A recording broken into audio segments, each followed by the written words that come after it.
സംഘർഷം ഒന്നിനും ഒരു പരിഹാരമല്ല മക്കളെ. ഇന്ന് രാവിലെ നിങ്ങൾ ശ്രദ്ധിച്ചു കേൾക്കണം. ഇന്ന് രാവിലെ ഇവിടുത്തെ 3 പ്രധാന സ്ഥാനാർത്ഥികളായ ശ്രീ പ്രേമചന്ദ്രൻ, ശ്രീ മുകേഷ്, ഒപ്പം ഞാനുമുണ്ട്. ഞങ്ങൾ 3 പേരും ഒരുമിച്ചിരുന്ന് ഭക്ഷണം കഴിച്ചു, തമാശകൾ പറഞ്ഞു, കൈ കൊടുത്തു, കെട്ടിപ്പിടിച്ചു പിരിയുന്നു. ഞങ്ങളെ ഇഷ്ടപ്പെടുന്ന 3 പേരും തമ്മിൽ എന്തിനാണ് അടികൂടുന്നത്? ഞങ്ങൾ ആരും വരില്ല ഈ സഹായം. നിങ്ങൾക്ക് പരിക്കേറ്റ് കിടന്നാൽ നിങ്ങൾ ആലോചിക്കണം, ഈ കലാലയ ജീവിതത്തിൽ ഇപ്പൊ പരിക്കേറ്റ് കണ്ണിന് വല്ലതും പരിക്ക് പറ്റിയാൽ നിങ്ങളും നിങ്ങളുടെ മാതാപിതാക്കൾ മാത്രമേ വിഷമിക്കൂ. ഇത് പഠിക്കാനുള്ള സ്ഥലമാണ് മക്കളെ. ഇവിടെ സംഘർഷം ഉണ്ടാക്കരുത്. എനിക്ക് ആരോടും വൈരാഗ്യമില്ല. ഇതിനകത്ത് SFIക്കാരോട് എനിക്ക് ദേഷ്യമുണ്ടോ? ഇല്ല. KSUക്കാരുണ്ടോ? ഇല്ല. കാരണം എൻ്റെ മക്കൾ ഏത് പാർട്ടിയിൽ വിശ്വസിക്കുന്നത് പോലും എനിക്കറിയില്ല. ദയവ് ചെയ്ത് പഠിക്കുന്ന കാലത്ത് പഠിക്കുക മക്കളെ. ഒരിക്കലും ഈ അടിയും ഇടിയും കൊണ്ട് നടക്കില്ല.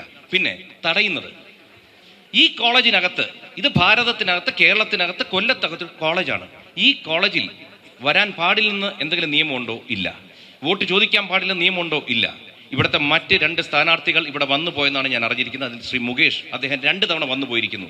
ഏതെങ്കിലും ABVPക്കാർ തടഞ്ഞിട്ടുണ്ടോ? തടയാൻ മനസ്സിലാഗ്രഹമുണ്ട്, തടയരുത്. അവരെ സ്വീകരിക്കാൻ പോലും നമ്മൾ ഇവിടെ കൂടെ നിന്നേക്കണം. കാരണം എന്ന് വെച്ച് കഴിഞ്ഞാൽ നമുക്ക് ഇന്ത്യ എന്ന് പറയുന്ന എല്ലാവരെയും സ്വീകരിച്ചൊരു രാജ്യമാണ്. ഇവിടെ പ്രത്യേകിച്ച് ഞാൻ SFI മക്കളോട് പറയാം, എൻ്റെ പൊന്നുമക്കളെ, നിങ്ങൾ ഈ എല്ലാവരും ഫാസിസം ഫാസിസം എന്ന് പറഞ്ഞ് നരേന്ദ്രമോദിക്ക് നേരെ വിരൽ ചൂണ്ടുമായിരുന്നു.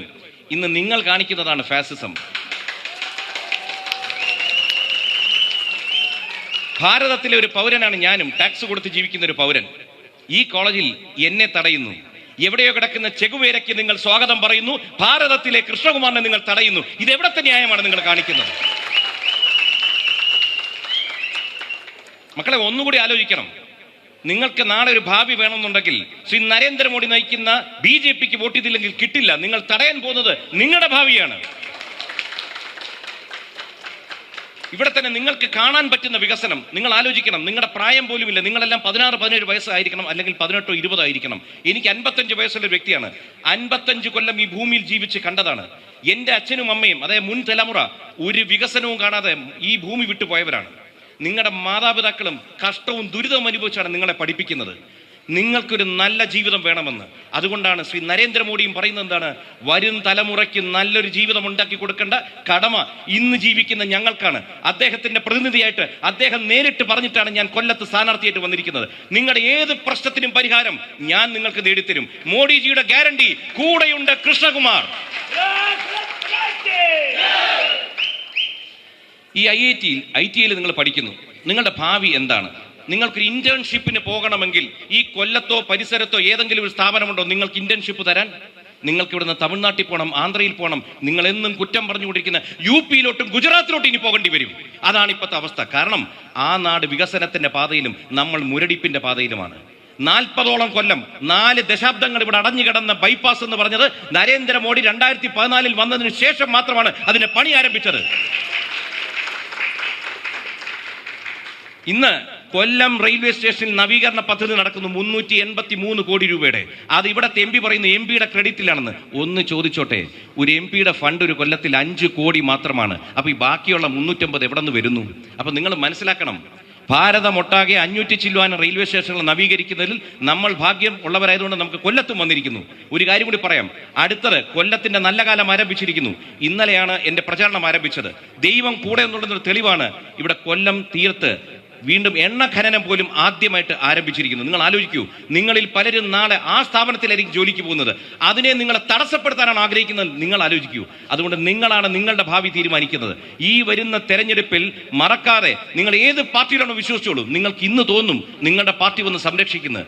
ഈ സ്വാതന്ത്ര്യാനന്തര ഭാരതത്തിൽ കേരളത്തിന്റെ ചരിത്രം എടുത്താൽ 2 മുന്നണികളും കേരളത്തെ ചതിച്ചു കൂട്ടിയിട്ട് നിങ്ങളൊക്കെ നാളെ പഠിച്ചു പാസ്സായിട്ട് ഒരു സ്ഥാപനം ആരംഭിക്കണം വെച്ചാൽ 10ന്റെ അന്ന് സ്ഥാപനം പൂട്ടിക്കും ഇന്നിവിടെ ഭരിക്കുന്ന കമ്മ്യൂണിസ്റ്റ് പാർട്ടി. അത് നിങ്ങൾ മനസ്സിലാക്കണം.